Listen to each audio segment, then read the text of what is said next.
a super special episode exclusively for you here today. Here we go. Let's go. Whoa! Yes! That's the stuff. One more acceleration for Leah. Let's go. And there goes the phone. From the heartland of Lotus, 2.5 hours northeast of London in Hethel, this is where the Lotus company was born, where they still build their small sports cars. They're still building them here today, and also where their newer electric cars and plug-in hybrid cars are also co-developed right now. We're going to find out how much British engineering is still in Lotus, also with their new electric cars and the first ever plug-in hybrid, so to speak, the Elletra, which is the all-electric SUV, but now also as the plug-in hybrid with almost 1,000 horsepower and the battery size that is almost as big as a full electric vehicle. How can that make sense? We'll tell you all about it with this exclusive, including a racetrack episode. And also Brian will join us with his British view of the things and my German view of the things with Thomas on Autogefuehl의 in 4K, full screen, full length. Let's go. You can see, wait a minute, is this a Lotus Elletra, the all-electric SUV? Yes and no, because on the outside and on the inside they are pretty similar. However, they use a different platform to make this one now also a plug-in hybrid. And this is really hard to understand on the one hand, but then let's dig into the details. So, as I said, you see the almost same vehicle here, by the way, in Galloway green, very strong green color. Green has always been a color of Lotus. And you see it also with their heritage race cars. The race cars back then, a lot of them were green. Then they at some point introduced like a yellow stripe in the middle. Then they went with the colors of the sponsors. So you can also see these shots here from the museum, from the heritage section on this compound here. They, for example, also have a first series Lotus Esprit there in the museum, which I personally love. Beautiful design for sure. And then let's take a look here at the most current vehicle. So we have 21-inch wheels here, pretty large, cool look. And then the shape of the Lotus Elletra definitely. But again, different platform. So we have one electric motor in the front, one in the rear, like the all-electric one, and 952 horsepower. The difference here is that we'll soon take a look at another engine under the hood, a 2-liter 4-cylinder engine, which is supporting this vehicle as a generator, but can also directly power the wheels. The length here is 5 meters and 10, 201 inches. And you can see they play a lot with aerodynamics. You know, they have a lot of openings and gaps here in the vehicle, also in the rear, both in the front. Aerodynamic is also a thing they have used a lot in their actual heritage. And the current lineup looks as this. You have the Elletra SUV, now the Elletra plug-in hybrid. In China, they sell it as Lotus 4Me. It will not get the same name in Europe. So they will probably change it to another name, maybe call it Elletra plug-in hybrid. Let's see about that. That's not finalized yet. This is also here a Chinese version of the vehicle, but it will more or less be the same, so to speak. Then they have the small sports car, the Emira, which they are actually building just, you know, right behind me in these halls than here. And this is still a combustion engine small race car. And they also have the all-electric large sedan, the Emea, and then they also have their all-electric supercar, the PHEVya, which is limited to 130 pieces. So the interesting thing is, of course, and the main question, how much Britishness, how much British heritage is still in the brand of Lotus. And I talked to the engineers, and what they actually do is they have the test track here in Hethel, where they test a lot, different kinds of vehicles, and they have their specific Lotus profile. They co-develop then with the Chinese plant in Wuhan, and then they say, this is what we want to have as Lotus, you know, and then they start developing the next car for that. And they're still building the more like hand-built small sports cars here, whereas the factory in China is like fully robotized and state-of-the-art high-tech. And then both worlds kind of merge, you know, in what they want to do with that car. And of course, I want to see both here on the test track and also on the open road if that works with the latest Lotus. So with the all-electric Elletra, you would find small frunk here. But here you have then the 2-liter 4-cylinder engine, supports a generator for more range. They promise overall range of 1,400 kilometers. So usually this will still drive electric, and it accelerates in 3.3 seconds, 0 to 100 kilometers an hour, which is a little bit slower than the top Elletra full electric and a little bit faster than the entry-level version of the all-electric one. Overall, as I said, 952 horsepower, and it will predominantly still drive all-electric with a 70 kilowatt-hour net battery, and this is as large as a full electric car battery. The other one from the Elletra SUV would be 112 kilowatt hours, so even larger. But here then they say it's for those who maybe go on even longer trips, and then you can drive it all electric maybe during the week in most cases. But if you're planning on a very, very long trip and don't want to bother about charging, maybe crossing borders or something like that, then you would still have the petrol engine as a generator. When it's below a certain threshold, the battery, then it can also directly power the wheels and have a combined drivetrain if needed. So there are different situations how the combustion engine will work, but in most cases it will be rather a range extender generator. Let's also take a quick rear perspective where you can again see this aerodynamic work here exiting at the back. CD value of 0.26, by the way, which is comparable to a Mercedes GLC EQ. So for this size of the vehicle, that's actually not too bad at all. And you will drive this vehicle, also with aerodynamic efficiency as a pure electric one. Should you want to charge it, by the way, 20 to 80% in under 9 minutes. So they profit from extremely quick charging. These are not the European ports here, by the way, just for info. Electric charging flap here. So that is where they all profit from the Geely Corporation. They all have super quick charging capabilities. By the way, here the flap is on this side and the fuel cap on the other side. I mean, Lotus is in a similar situation like Volvo. The main difference is that Volvo also builds the current new cars also in Sweden. So Volvo has like a larger headquarter in Sweden still, but both Volvo and Lotus, they belong to the Geely Corporation, and also Lynk & Co, for example. They have so many brands. Meanwhile, you can imagine it like the Volkswagen Corporation, who also has like Seat, Cupra, Skoda, Audi, and so on. And the same thing basically Geely has been doing, also then acquiring the European brands. They all profit that they can share then technology and wisdom as well, and engineering experience. And also, for example, they have large testing centers then they can also share. You can see in the rear the light strip goes through, but it also has a cool animated signature when you put in the turning indicators. And here it says actually Lotus for me. This is then the naming in China. You can also see the Chinese signs in here. As I said, they will not use this name on the European market. Maybe you can come up with a better name, then tell me in the comments. I think visually it works very well, definitely. We soon take a look, a detailed one at the interior. And of course, I'm so much looking forward to the driving party today. I will test this 3.3 seconds in the acceleration figure for you for sure. One more thing important to know for driving, this features standard 2-chamber air suspension, can go up and down as well depending on the situation, and it has an electronic anti-roll system, both front and on the rear axle, so the car always stays upright, but it can also be not active depending also on the situation, what is better for each driving situation, if you have potholes or if you're like faster on the track and so on.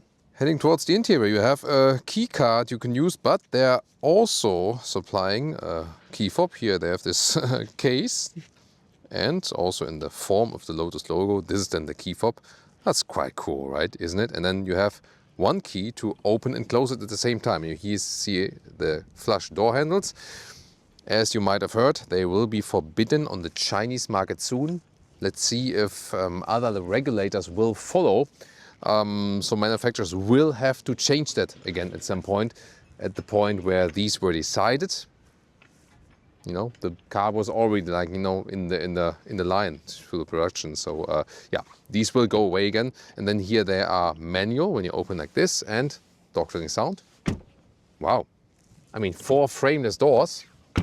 You have a great door closing sound. That's very seldom. And you also have the lamination here, both front and the rear. Here, like this additional layer. Then inside of doors, you see we have here a very unique black and green scheme, and everything is covered. You do have the electronic door releases here, also with this metal knurling here. It's beautifully done here, also for the window levers. I'm more a friend of manual door openings from the inside. These will also make their comeback, trust me on this. Here they have the separate manual release in the lower part right there. Everything covered also at the inside of the doors. And here we have the digital mirrors. There we go. This is an optional equipment. I hope so, at least. It's the same for the all-electric version, so I guess it will also be optional for the electric one. Then we have, in this case, the For Me entry badge. Will be different naming than I said in Europe. Also the color scheme here for the steering wheel. That looks really dramatic and sporty.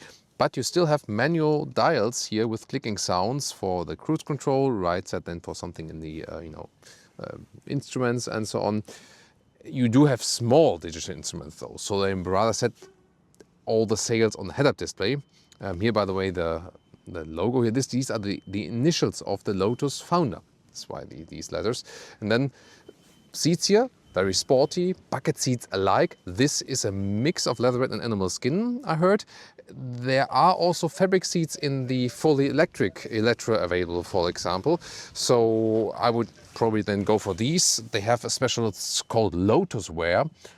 So where they use recycled fabrics, then it's even a little bit softer and more comfortable from the seating surface. And these fabric seats will also be a little bit more breathable in the passive way. And yeah, they're available for the all-electric Elletra, and I hope they will also be then available here for the plug-in hybrid version. And then you can also get a microfiber steering wheel, for example, and that moves down and up and in and out, electric, and yeah, really spectacular design. Here, these pedals on the left side, you can set the regeneration. It also has a clicking sound. Then you could change the mode of regeneration, either heavier or softer. We also tested on the right side. I have the same pedal up and down, and then I can change the driving mode. We can also talk about that very soon. So the air suspension also then goes higher and lower according to that. And now to the cockpit.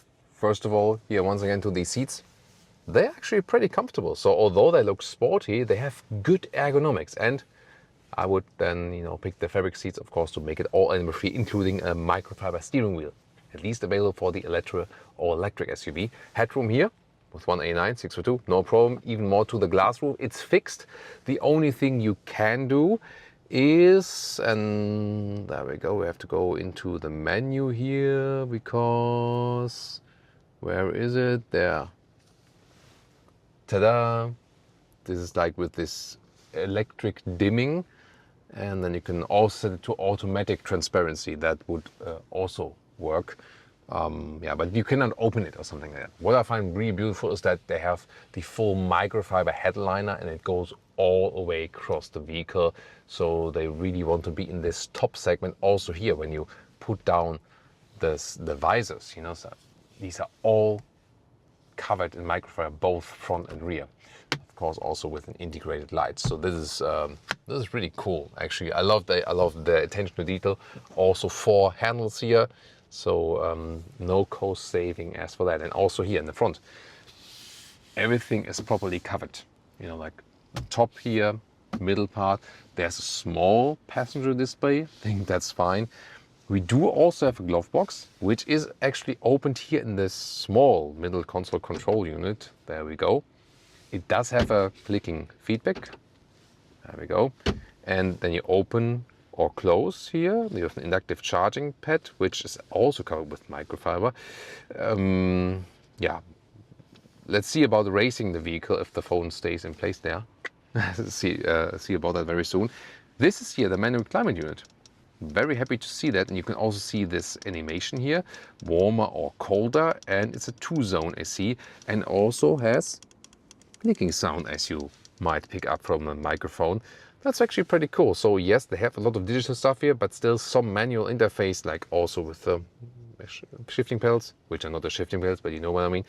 Also then here for the drive select, reverse, they're very high resolution rear view camera, and also a 360-degree view and so on. P then to go back again. The cup holes, you might know this from Bentley or Porsche. You can push them in like this, and then they also come out again. I think, yeah, it's most common like in Porsche Panamera and yeah, Bentley Continental, and they share the platform door as well, other Bentley vehicles as well. And then another metal knurling here, opening a lot of space underneath, 2 USB-C chargers. They are also quite powerful. Indeed, it reminds me a little bit of like Bentley interior details, doesn't it? You know, and that's no wonder, you know, because, you know, like British manufacturer, you know, more high pricing region, but you know that Lotus used to be all the way about the small lightweight sports cars. They still do them here, right? But this is then the future of Lotus, and make no mistake, I can understand when you say like, I would wish that Lotus is a pure 100% British manufacturers. I can understand that, you know, but the thing is, if GD wouldn't have bought Lotus, probably Lotus would be gone at all today. We also have to, you know, be aware of that for sure. Infotainment system is a large one. We can take a look at that one as well. It does have the, you know, like the first software version on it, so it's not like finalized yet. Yeah, digital instruments, there's not much to see, but there's actually a large head-up display. And the driver POV, once again here, also with nice clicking sounds at the steering wheel buttons here. This is again for the cruise control. Here on the right side you can also change the volume, and then the main infotainment unit. So I would always use, of course, the manual climate things, but you can also do it in the screen. It's also possible. There will also be a car internal GPS available at some point, of course, but it's cool visualization here as well, right? And you see also the processing power behind it, you know, that is like really, let's say, gaming ready, so to speak. You also have a normal main menu. Apple CarPlay is also available for connecting your phone. That looks like this then, the integration. So, but it's interesting, right? That the Apple CarPlay is always a little bit more laggy, less responsive than the car system itself. And that's always the case, actually, somehow. But so far, it's not too complicated. Here in the vehicle function, you can also here set the transparency for the roof and so on. Then the rear seats, everything is covered here again. So that is very well done. Also this nice brushed aluminum interior, electric door opening for the rear, and everything has nice clicking sound. So the interior build quality here is really amazing, gotta say that. And one more here, shiny small logos. Anthony, Colin, Bruce, Chapman. These are the 4 names then overall together from the Lotus founder. That's why they have like this, you know, this special logos with his, you know, first letters always in. And look at that. I mean, the color combination again, you can discuss that. Green is the original Lotus color. Then, you know, they start with the yellow stripes here. Put down this one. Oh, look at that. Even here, metal knurling on top of these cup holders. So, and I really have to say, when we talk about the Chinese influence of Lotus, the Chinese manufacturers, they have really mastered that the interior build quality is top notch. So that is something Lotus definitely profits from. The middle part here can be also slid down as a ski edge. Really heavy part here overall. And we also have electric control here for the rear seats. Here you can put them more straight, you can put them back again. Here, and once again, these metal knurled knobs for that. This is like a 2/3, 1/3 split of the seats where you can change the inclination just a little bit. Headroom here, there's no problem with 189/6'2". To the side here, it gets a little bit closer, but still okay. Beautiful covered here from microfiber, and also when you touch it underneath and so on. There's also enough legroom left for tall Ls, no problem. One thing with the electric vehicles, even if it's an SUV, it's not the highest SUV, but you can see here, they have built some kind of foot garages here, but you still see the inclination here. But I think it's still okay. You know, maybe in the Emeya, the sedan brother of this one, it's more of a problem if you compare it than here to the SUV version. It is really spacious. It's a long vehicle, 5'10" or 201 inches. So you have more than enough room here, left, right, front, back. So comfortable and spacious experience. And in the middle part, you also have a separate unit here, separate screen. So yeah, you can also change the transparency of the roof there, for example, and also high resolution. Let's check out the trunk or the boot. Here we go. And of course, we'll take the measurements. This one fits in vertically underneath. There is this more classic, fixed, luxurious cover. We can take also out, and then you can see, well, it's maybe not the highest one, but still spacious. Here, this is good meter or 40 inches in width. It's a long vehicle, so we have here 120 in meters or 47 inches, and the height here is about 28 inches or 72 centimeters. You can lift this one up, but there's just, not too much space underneath actually. And then you can also, well, I have to go around because it's so long I can hardly reach that actually. And then there's a 2/3, 1/3 split, or you can also move down the ski hatch only, so that would also work. And then we are at a full length of, let's see about that, here, yeah, it's like easily 2 meters or 79 inches. Now we want to drive the thing, and we're joined by Brian. He's back once again, so good to see him.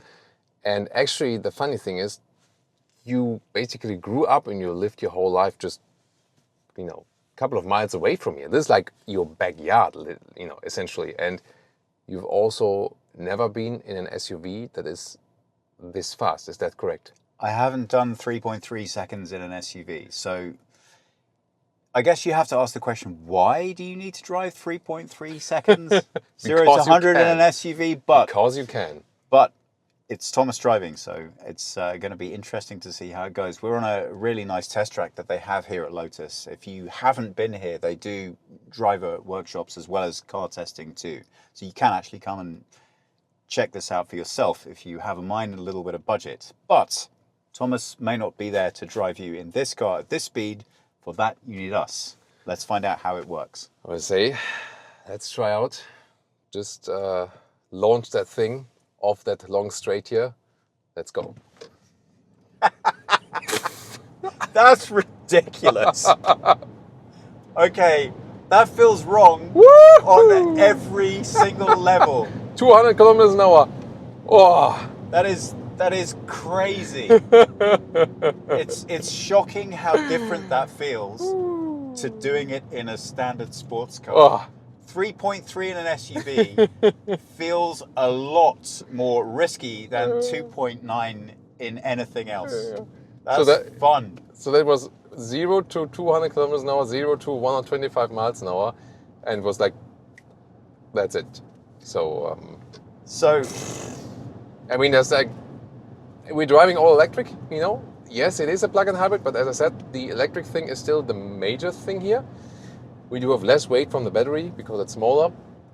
It's also a different battery than they use in the all-electric one. Yet at the same time, we also have then again additional weight at the front axle with the engine, which is maybe not the best for the weight distribution, let's take it that way.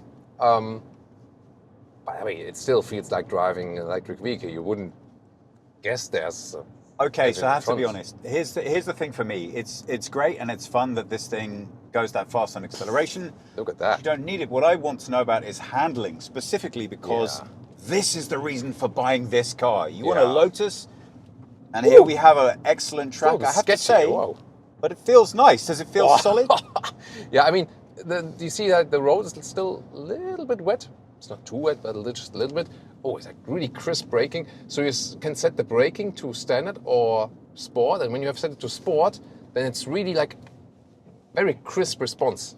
And we talked about with the engineer about this, the steering. I'm not sure if you guys see that on camera, but I'm in the sport mode here, but still like I have to steer a lot. And sometimes you might think, oh, that's a bad thing. Here I would say it's a good thing. It's also intended because they want to have the steering moving alongside with the wheels, to get this more typical manual Lotus sports car feeling. What often happens in the newer Chinese vehicles, that the steering is totally vague and is all set on comfort because they want to have this feeling of, I mean, you're driving in the city and you don't care at all about sportiness and you're steering through thin air. But here, for example, when I'm going like left and right, so the wheels should be doing the same movement than the steering wheel, And so I have to steer a lot, but by that, it feels more natural and more like it's supposed to be a Lotus. Also what like you maybe grew up knowing what a Lotus is. Well, the particularly weird thing is that they go to great trouble. It's always difficult separating marketing information from actual fact. But they make a Not big bad. point of explaining to you that they want the driver performance experience to also be matched with the passenger comfort. And you say, yeah, heard that a million times before. But what's fascinating, now we're on the track and doing some speed, is that the braking doesn't feel as disruptive as you would expect in an SUV of this weight. Yeah. It doesn't. The corners don't feel as hard and abrupt. It is oddly quite comfortable. And you don't, what's weird is, you don't really pick up on that comfort at slower speed. Are you finding this too driving? Yeah, I mean, it really could be different when you like really push it on the track, and that's also what we can do right now. You know, let's be even a little bit quicker. You know, so we have some experience. I should have brought a cup of tea. We're in England. Yeah, You exactly. could see if I spill this. Imagine I'm holding then a cup of tea on the phone with, the Queen's gone. Oh, I don't want to speak to the other chap. Yeah. Somebody else. I don't know. Somebody else. So I can. My tea is not spilling. I'm not sure if you also experience it as a passenger, but I like when I exit the corners here, it's feeling like very neutral, you know. Yeah. It's not like pulling Yeah. in the front, it's not breaking out in the rear. It's like really settled, you know. When that phone there in the front flies out of the inductive charging pad when I accelerate. That's showing you the G-force. Of course, we can't deny the weight at some point. No. It's a large SUV. It has the battery. It has the motor. When you're really pushing it into the tight corners, that's just physics. You know, you'd still feel it. You know, but that's rather when you push it here on the racetrack. It's not what you would feel on the open road. But the acceleration is just, I mean, it's lovely. It goes like this. And in any situation, you know, that is really insane. So, wow. So the power output here is massive, just massive. We can also try something out here, by the way. There is also here driving mode. I mean, you can tour here, by the way. So when I'm driving in tour and I do like slalom, we're really shaken up. Yeah. You know? But when I put it to sport and then do the same slalom, Much better. yeah, especially for the passenger, we're really like stiff and upright. So and you can change the driving modes here easily, as I've shown you in India part here, like this. And we can also go to the hybrid driving mode. That would also be possible. But at this point, it doesn't make much sense for the engine to be activated as well, because it's more, again, for this range boost you might. You know what else? That I was really, the spontaneous braking, just to test it out. You know what else I really like? Crazy. Which is also coming as a surprise, is that to be honest, when you sit in this car and it's not moving, I don't think the seats are anything to write home about. But when you start driving this car and pushing it hard, they hold you surprisingly Yeah, well, that's good, whilst that's good. weirdly giving you comfort. I feel like I'm sitting Yeah. not in a racing way at all, in a comfortable way, but I'm still held by the chair. This is like, yeah. It's quite unusual, right? Yeah. They give you, I mean, they're comfortable from the ergonomics, and they hold you tight. Good point. Yeah. More than you expect, but not in the way you Yeah, expect. because they don't look that comfortable. Yeah. Exactly. And I would probably suggest that when you have like these fabric seats, they also offer that they would even offer a little bit more comfort, and also you don't slide on them so much, you know. So if you want the sportier setup, then we should probably go for the fabric seats then here as well. Guys, I know we're on a racetrack, but somebody has to say something about this color choice of interior. Here's what I want to know. Is there anybody watching this video that likes and thinks Lotus did a good selection with this green? Because to me, it feels like we're sitting inside of some sort of mint sweet. It's very peculiar, but there's a taste for everyone. I really want to know if somebody's looking at this saying, yes, that's the interior for me. What I found actually really amazing is, I mean, I'm not driving slow here, right? Yeah. If you look at the speeds, yeah, I set it to kilometers an hour. Yeah. I'm really driving fast all through the corners, and we're just like chit-chatting here, you know? So like talking about interior color choices and everything. This chicane here is like 150 kilometers an hour. I could even go faster, you know? I don't want to exaggerate it here with the wet track still, but But you make a really it's important relaxed, point, right? because I'm excited to get this on proper roads. The thing is, if this gives you a Bad. false understanding of the amount of safety you have when you're in real world conditions, I mean, because you're right, it's a racetrack. we can try this chicane again. Let me try that a little bit quicker even. Let's see here, entry speed now, like entry speed 100 kilometers an hour. A little bit slower than in the chicane, a little bit on the brakes here. Out there, doesn't like swim away. Then No. accelerate. Oh, You can. And there's the. Whoop, there's the phone. There goes the phone. There goes the phone. Oh, phone is wow. gone forever. Yeah, and that about like sporty driving and the phone in an inductive charging pad. So that's down there. You have it? So remember, guys, when you drive sporty, no phone in inductive charging pad. Very important to have that.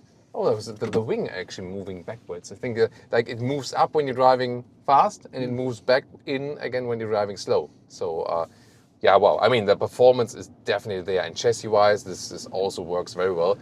It's like the reaction time also, you know, like it's there, you know, like you do this and it's there. So here's what I want to know, and you can tell me if you disagree on this. I believe, for my taste, Porsche made the finest steering wheel ever, and you always tell what you think of a steering wheel when you're on a racetrack. How did Lotus do with this?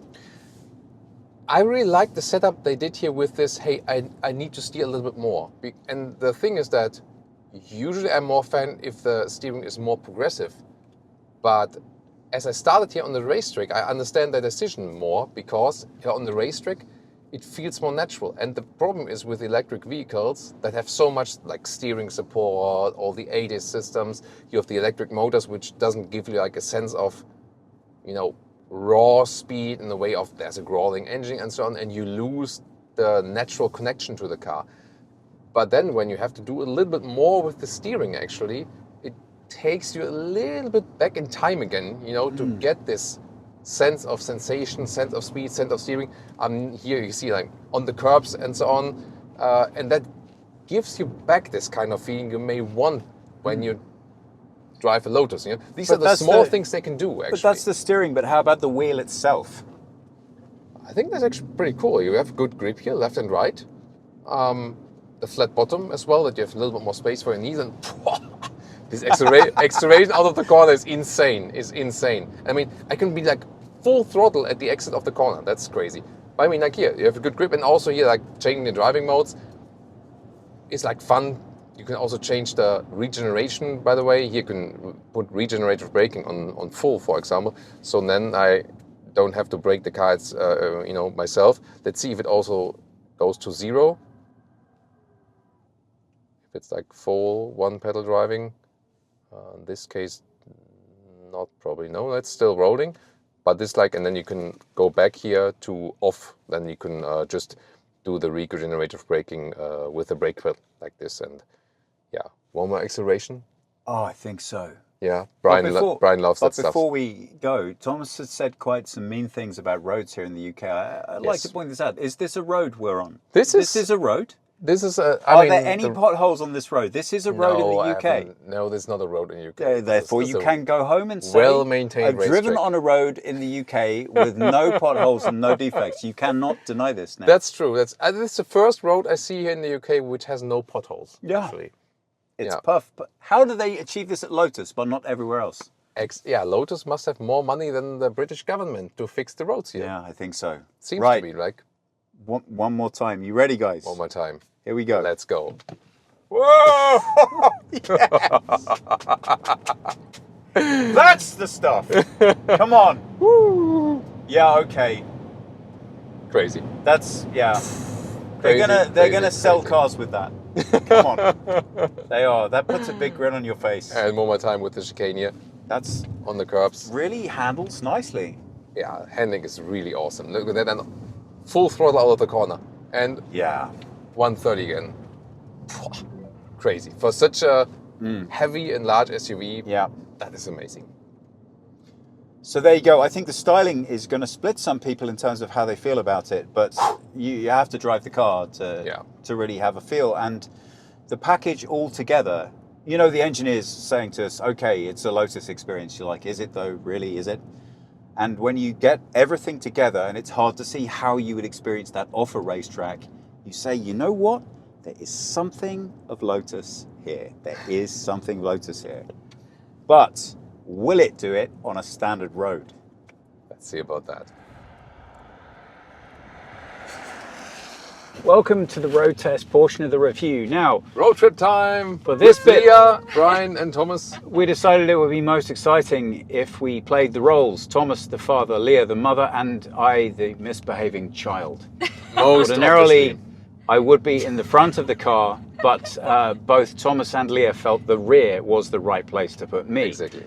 Feel on one hand as if I take some slight offence to this. However, on the other hand, it is nice to get a better sense of how this car feels on traditional British roads from the back. Will there be any comfort? And will Thomas find that it's just as much fun to drive when you're driving it at the legal speed limit?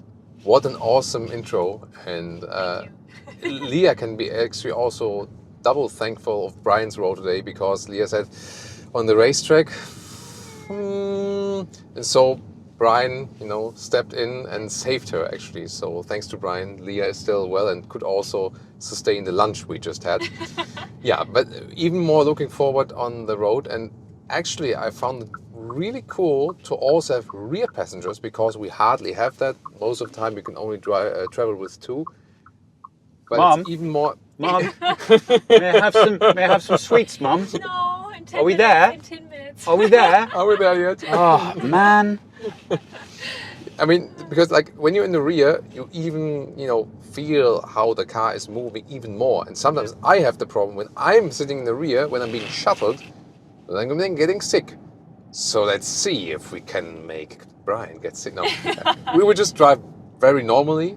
And I'm really gonna say, my thoughts are with you guys, everyone here from the area. I've never seen any more destroyed roads, than north of London. It's like, there's a pothole everywhere. What is this, And I always saw that some German roads are bad, but I will never complain about German roads ever again. But let us be honest here. What Thomas is really saying is that he admires British drivers for their ability and skill to remain on this road and not in the massive holes that are such a prominent feature. Thomas, we talked a bit about the seats when you're on the racetrack. What is your experience of the comfort while driving in normal conditions? I think they're really nice, So I like the ergonomics. Yeah. Most It's obviously, good, yeah. I would like if they use vegan leatherette or if they have the fabric seats. But I got to say that the ergonomics are really good, and also seating position and the steering wheel position. So it does not only work as a sporty car on the racetrack, it really works as an everyday cruiser. I'm now also in the tour mode. Here I can switch through the driving modes here, tour, range, sport, and so on. And for the tour, the suspension is a little bit softer. This two-chamber air suspension, that's also comfortable, for passengers and passengers in the rear and so on. And I understand also, these are the partly filled, some not filled potholes again. And that's also what the Lotus engineers told us, actually, that they say, we cannot build like a stiff sports car only in this segment. We have to pay attention to sometimes also bad roads, that people are still comfortable. And here with the steering, it's also interesting. So they have not made it sports car stiff, that you have this racing feeling. At the same time, because you have a little bit more travel with the steering, it's not that zone area. So every degree counts, but you have to do a little bit more travel. And that kind of is this balance between, hey, it should feel a little bit more, Lotus neutral-ish, more, like it used to be. But at the same time, it should be comfortable. By the way, not that you mix here, I put the kilometers an hour for the instruments, and we're here at the miles per hour. So not that anyone... Thomas is not driving too fast. Not that everyone says oh, I've discovered a secret. Thomas was driving too fast, So I'm always like... You're driving too fast. Yeah, you know me, you're driving too fast, you're driving too fast. No, we don't have this digital voice assistant here on top of that. They draw that everything back, So this is here, driver counts. So how are you feeling as a passenger? Really good. Good? Yeah. Good? Oh, yeah. No complaints from Leah. What about the kids in the rear? Yeah, the kids in the rear have been happier previously, I may tell you. So the seats, which are very well designed for the behavior of the car in the front. In the rear, I feel that Lotus could have done a little bit more with checking out some competition. Rear seats are always a bit of a challenge in terms of deciding, do you want good comfort for 2 or practical use for 3? Here you can see that they've gone for practical use for 3. How that manifests itself as the rear passenger is that whilst this car would be very comfortable, the seats are firm and fine for driving around town. When you get outside into the countryside, which for a lot of us is our daily reality, well, there's no lateral support at all. One more acceleration for Leah. Let's go. And there goes the phone again. And there goes the phone again. Yeah, maybe it's not the best phone holder there. Yeah, we haven't learned anything. Yeah, so definitely this car is too quick for the phone. Yeah. So yeah, better put your phone like in the storage here in the lower And it's armrest really or something. silent in here. Yeah. It's extremely Noticed it, yeah. silent. Yeah. I mean, Leah is the one who's like noticing that best always, like how silent a vehicle is. And we really gotta say, I mean, with Brian on the racetrack, we were at 200 kilometers an hour. It was silent. Sorry, we did that, yeah. And it was super silent. It was super silent, even at these high speeds. Oh, and this is like, what are they doing? There's like a police car behind that one there. Interesting. I'm not driving too fast, right? I mean, did have quick acceleration, but I'm not driving too fast, right? For the police. I think he recognizes that we're filming the review and he wants viewer numbers. Yeah.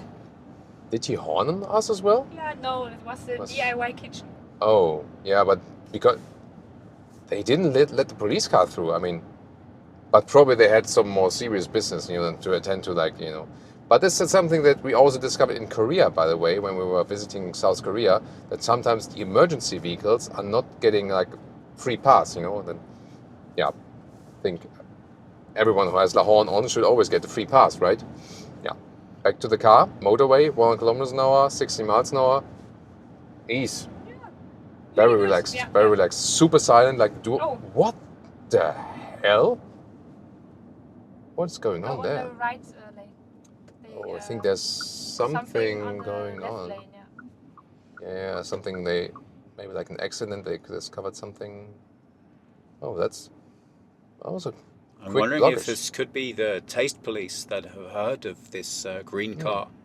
Yeah, Yes. maybe. Yes. No, but yeah, it seems to be like, you know, like a, I don't know, tire blow off or something like that. Yeah, but wow, well done by the police, definitely. So, very relaxed on the motorway. I mean, I somehow feel, I mean, on the racetrack it did perform well from the acceleration and stuff, but it's still a heavy vehicle. I feel that here on the motorway it's even more at home. The air suspension, you know, is floating nicely without being too soft. It's actually exactly right, and I think it's super silent here, extremely silent and comfortable. So this being a long way cruiser, I can very well understand that, both at the full electric version and also here with the range extender. And yeah, maybe it's also relaxing for the kids. I mean, Well, truthfully though, I think you have to make compromises anywhere with car design, and the decision they made with this one is that the experience belongs to the front seat passengers. There are more comfortable cars if you wish to be driven. If you're in this price group and you're buying a car to be driven around in, I can tell you this is not the car. There's too much movement. I'm not feeling like a VIP person. And I would say I'm just jealous of Leah. Sorry, Mum. Yeah, unfortunately, Mum is taller than I am, so she has the rights to the front seat. That's sad for me. There's not much I can do with this, even with my very long torso. well, it looks stunning on the exterior. The interior has a high build quality. I'm looking forward again to the animal-free versions.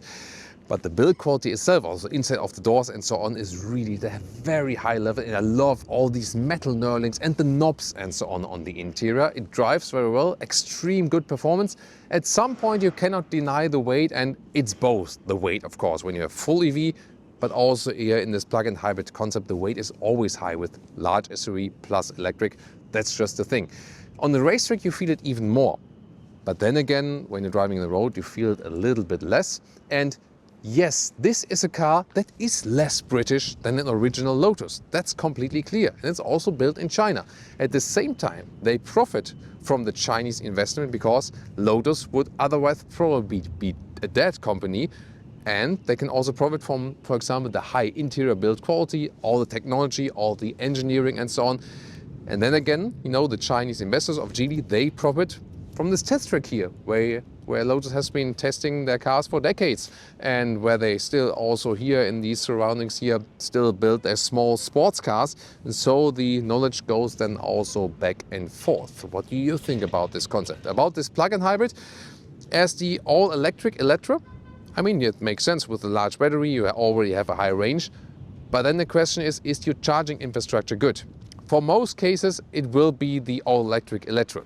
This would be then the use case if you say, I can maybe charge well at home, but often I go on very long trips and I know where I'm going, there's no charging infrastructure. And then I have the battery as a, you know, maybe as a safety net or something like that. So I would be looking forward to your comments if you would rather go here for this very unusual approach of plug-in hybrid with a battery size of an all-electric vehicle already, or if you then would directly go for the Lotus Elletra, the all-electric version. And I mean, driving-wise, the performance is definitely there. Most of time, you will drive it all-electric and will be similar to the Elletra. But then again, with this additional, hey, I can maybe also still fuel it up with this 52-liter of fuel tank. What do you think about this concept? Tell me in the comments, and also if you enjoyed our special Lotus Inside episode for today. And now it's time to check some other competitors.